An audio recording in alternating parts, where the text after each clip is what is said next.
দুদিন পরে একটা দিবস আসবে, যে দিবসে এই বিশ্বের কোটি কোটি মানুষ আল্লাহ পাকে সরাসরি অবাধ্য হবে। এমনভাবে অবাধ্য হবে যে মানুষের জায়গায় থাকবে না। মানুষ তার প্রবৃত্তির পাশবিক দাসত্ব করবে। আল্লাহ পাক কি জন্য সৃষ্টি করতে গেলেন এই মহাবিশ্ব?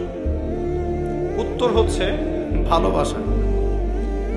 আল্লাহ পাক তার সৃষ্টিকে ভালোবাসেন। আল্লাহ রাব্বুল আলামিন তার মাখলুকদেরকে ভালোবাসেন এবং তিনি চেয়েছেন যেন আমরাও তাকে ভালোবাসি। আল্লাহ রাব্বুল আলামিন চেয়েছেন যে আমরাও যেন তাকে ভালোবাসি।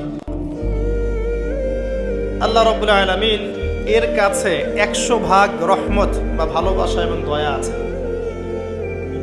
যার মধ্যে 1 ভাগ, মাত্র 1 ভাগ তিনি পুরো মহাবিশ্বে ছড়িয়ে দিয়েছেন। সমস্ত সৃষ্টির মধ্যে এই 1 ভাগ ভালোবাসা বিরাজ করছে। এই 1 ভাগের মধ্যে আছে বাবা মায়ের প্রতি ভালোবাসা, স্ত্রী সন্তানের প্রতি ভালোবাসা, আমাদের বাচ্চা কাচ্চাদের প্রতি ভালোবাসা, আত্মীয়তার হক, প্রতিবেশীর হক, দেশকে ভালোবাসা, আবেগ অনুভূতি সব এই 1 ভাগের মধ্যে আছে।